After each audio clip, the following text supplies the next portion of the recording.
ndabahaye miriwe bakunzi bisamirizi Black FM n'umanya w'amakuru mu migwi Kirundi ntiyakagizwe n'izingingo nkuru zikurikira. Ibitaro CMCK byaratangiye isekeza ryo gupima ku buntu indwara z'abakenyezi. Izo ndwara rero mukaza kuzumva muri ano makuru, nayo ngo kuneza y'umunyagihugu leta yari kwiye gutanga amakuru, nayo abatoza ayo makuru bakaba bazi neza kuyarondera. Muyavugwa mu makungu naho ingingo y'umukuru w'igihugu cya Leta Zunze Ubumwe za Amerika yo guhagarika imfashanyo zija mu bindi bihugu nk'izo bintambamyi ku mugambi wo kurwanya igituntu na cyane ku bihugu vya Afrika bikiri mu nzira y'amajambere. Izi nizo ngingo nkuru zigiza no makuru mukanyi nkuri imwe mu kwayo. Black FM, the #1 hit radio station in Bujumbura. Viviane Manirambo nayo nijengiye kuyabashikiriza mu ingwa bw'ivyuma fatikanije na Ngoga Arto. Tuyahere rero mu gisata c'amagara y'abantu ngibitaro CMCK byaratanguye isekeza rizomara imisi 3 ryo gupima ku buntu abakenyezi n'abigeme indwara nka kansere yo mu bwinjiro bw'igitereko, indwara y'igisukari, kansere yo mu ibere hamwe n'ivumbuka ry'umurindi w'amaraso. Muganga Renilde Gapfasoni yavura ingwara z'abapfasoni kuri ivyo bitaro, avuga ko hari mu ntumbero yo guhimiriza abapfasoni kugira bamenye amagara yabo. Tega yompi Renilde Gapfasoni. Rero kugira dufashe umukenyezi mu iterambere tumufasha no kugira amagara meza, ko nanone bipimishije kare baravugwa kare bari kiri hafi bagakira. Ni ntumbero yo guhimiriza abapfasoni. Umunsi abatagenda bakiriwe numva turafise imisi 3 yo kubuntu, mugano mu yindi misi tubana tubikora kandi no ku giciro kitazoba kibavuna. Twashaka guhimiriza abantu bamenyere kwivuza bataragwara, kuza kwa muganga atamusonga ufise mugabo uje ngo bakurabire ko atangwara ufise. Muri ico gihe nk'iyo kanseri igeramiye abakenyezi mu isi yose cyane bakaza kwivuza batagwaye kugira tubarabire ko atangwara baragira. Baje hakiri kare turashobora kubavura kandi bagakira. Abafasoni bagenzi banje kuri bave hasi baze tubapime bataragwara.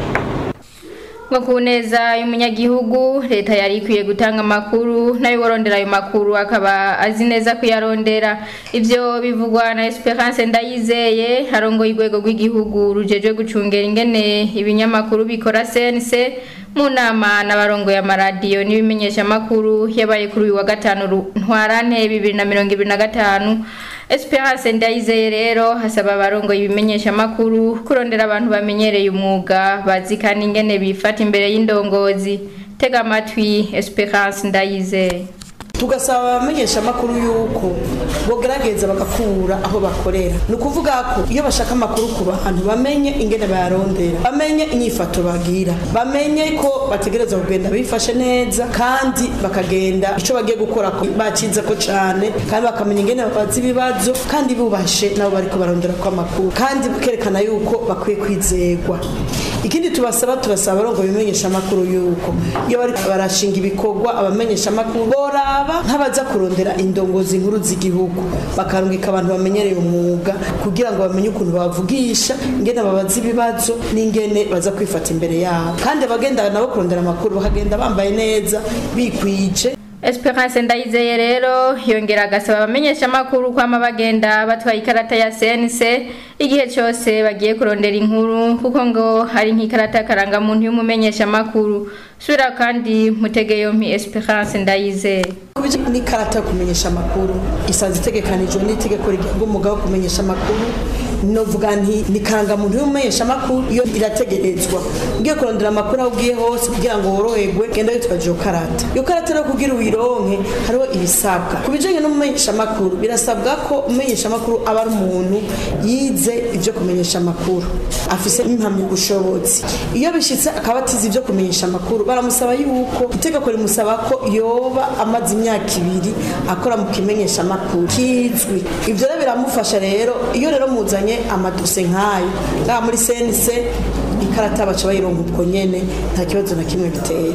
Mugabo kutarakwiza ivyo bisabwa urumva ko bigoye kugira ngo ikarata ishobore kuboneka. Kandi turasaba ko cyane mu kigihe cegereje amatora abo bose bakwije ivyo bisabwa yuko bogerageza iyo karata bakaza kuyisaba mu nama muri jeje kumenyesha amakuru.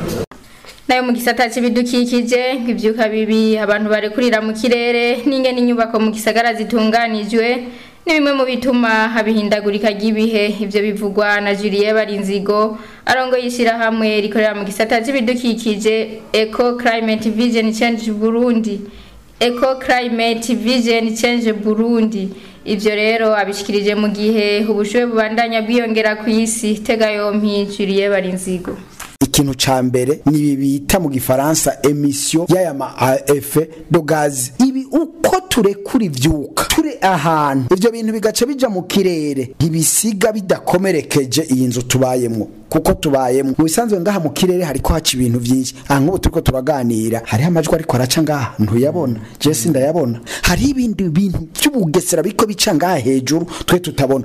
Ivyo bintu vyose uko kose ivyo bintu vyose bihurirana bikaja hamwe birakomeretsa iyi nzu rusangi. Wowe uhemeramwo, mhemeramwo, abavyeyi bacu bahemeramwo, abana bacu bahemeramwo, n'abantu bose baba mu Buyenzi bahemeramwo, mugabo ntavyo bigira babona. Barahema ivyuma biriko birarungika ivyotsi, ivyo byose bija hamwe bigaca vyonona za nguvu za yanzu yacu, noneho yanzu igatekegwa igacicika nk'umuntu ari mwishashe. Ikigira kabiri nico twita urbanisation. Ibi bintu uko twubaka amazu, mbega turafise abahinga bakomeye gose ku buryo babanza bakaraba imiyaga aho hantu tugira twubake, imiyaga uko igenda iva niyija amasaha ayahe. Ko nagoma nkubarire ko nk'ubu nkajya mu Buyenzi hariho umuyaga uzi saha 8 uva ku mwonga bitarukuga uva muri Kongo uzana umuyaga. Mbega uwo muyaga uhererahe? Wari ukenewe ryari? Abari kubaka bari kubigenza gute? Ivyo byose nivyigeze vyigwa baciye bubaka. Mbega bari kubaka inzu zimeze gute zakira uwo muyaga? Mbega uwo muyaga bari kubaka amazu yakira uwo muyaga yakawubika abantu bakaja kuwukoresha? Ivyo ntavyo bigeze bibaza. Kigira gatatu ari naco cyanyuma ko navuze ibintu bitatu, ni ibi bintu twebwe twikorera byita artefa. Artefa ni ivyo bintu bitakozwe n'Imana mugabo twe dushobora gushiraho kubera inguvu ubwenge Imana yaduhaye, maze ivyo bintu bikaza kutwononera ivyo twebwe nyene twakoze, bavyita artefa. Ivyo rero nivyo bikomeye gushika ubu. Uwo rero akaba yarijiriye Barinzigo arongo yishira hamwe rikorera mu gisata c'ibidukikije Eco Climate Vision Change Burundi. Inyuma y'akayuruko gato tubandanya n'ayavugwa mu gisata c'indero. Indero y'abana ngwirikira tituka muri kino gihe arivyo biriko biratuma abakobwa benshi batwara inda z'indaro. Imwe mu ntambamyi yashikirijwe na Emerance Bucumi harongo y'urwego rw'igihugu inyuma yo guhabwa umubonano n'umukuru w'igihugu. Tega yompi Emerance Bucumi.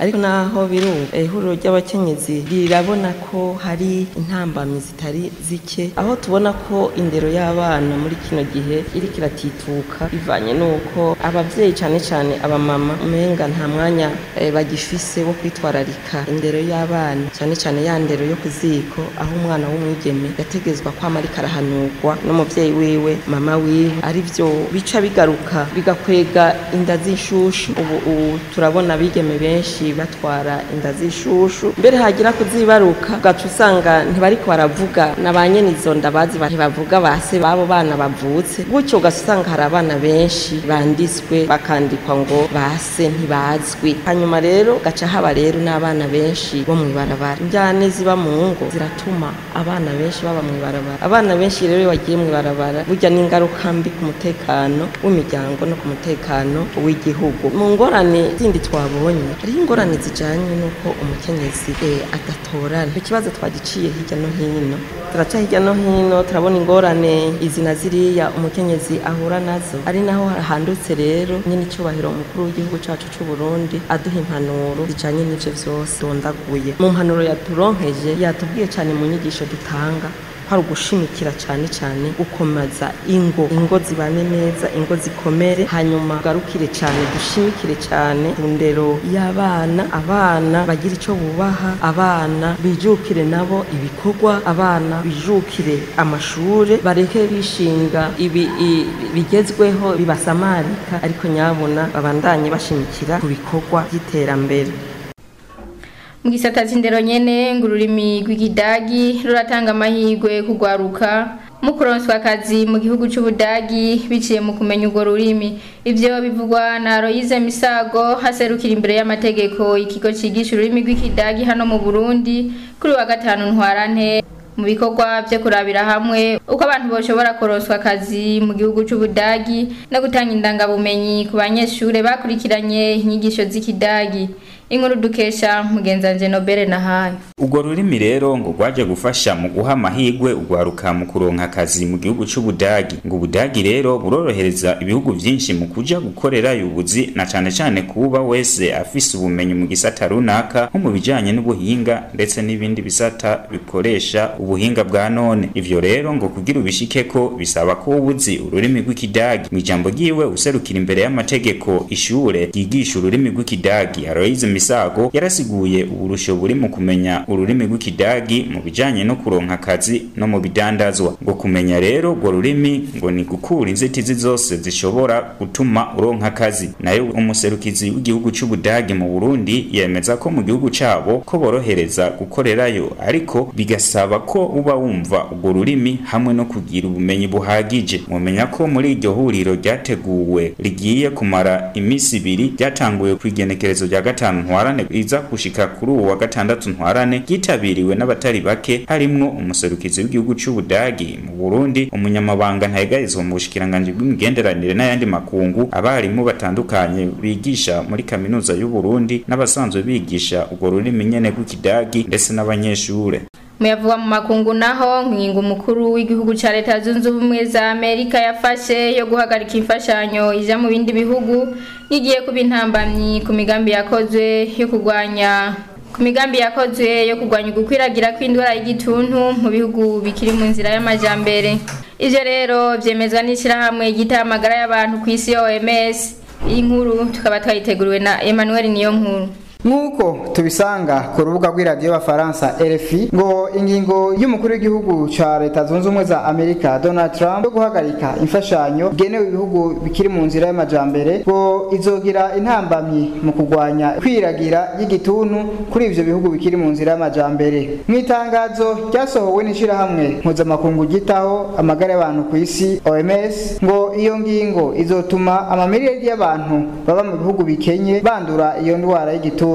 Nayo muganga Teresa Kasayeva umuyobozi ajejwe indwara y'igituntu hamwe n'amagara y'ibihimba vy'ihemero avuga ko atagikozwe vuba intambwe yo kurwanya igituntu igiye gusubira inyuma. Imfashanyo z'ibihugu na cane izitangwa n'ishirahamwe y'iterambere ry'ibihugu USAID zarafashije cane gukinga impfu zigera ku miliyoni 3,650 mu mwaka uheze nkuko iryo shirahamwe ry'amagara y'abantu ku isi OMS ribandanya ribivuga. Leta Zunze Ubumwe za Amerika zikaba zahora zitanga amafaranga ari hagati y'imiliyoni 200 n'imiliyoni 250 z'amadolari. Leta Zunze Ubumwe za Amerika zikaba zahora zitanga imiliyoni ziri hagati y'200 n' 250 z'amadolari y'abanyamerika. No kuvuga ica gatatu c'imfashanyo zahora zitangwa mu kurwanya iyo ndwara y'igituntu. Nuko tubisanga ku rubuga rw'iradiyo y'Abafaransa RFI ngo ingingo y'umukuru w'igihugu ca Leta Zunze Ubumwe za Amerika Donald Trump yo guhagarika imfashanyo yarigenewe ibihugu biri mu nzira y'amajambere ngo igiye kugira ingaruka kwikwiragira ry'igituntu ku bihugu bikiri mu nzira y'amajambere.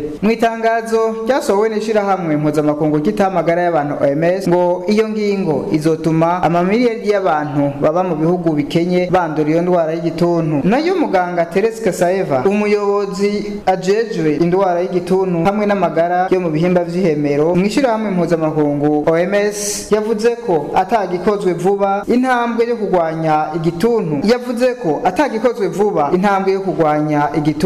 igiye gusubira inyuma. Imfashanyo z'ibihugu na cane zitangwa n'ishirahamwe ry'iterambere ry'ibihugu USAID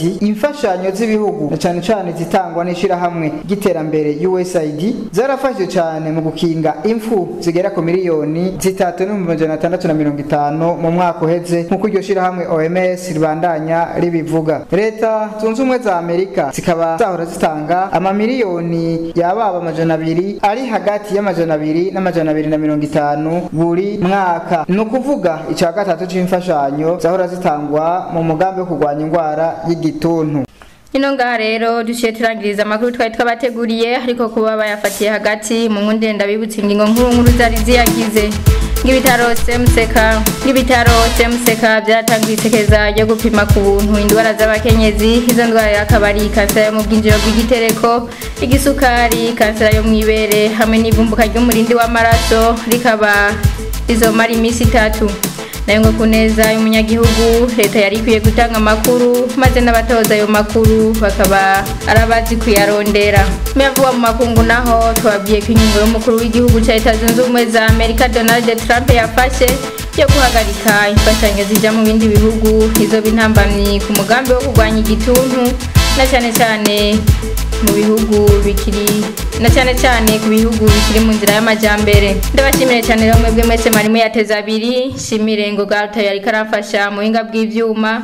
Viviane Manirambona nayiko ndabashikiriza ndabikebanure ndabipfuriza kubandanya muroranirwa mubandanye mukurikira ibiganiro bya Radio Black FM birabandanya naho butaha. Black FM, the #1 hit radio station in Bujumbura.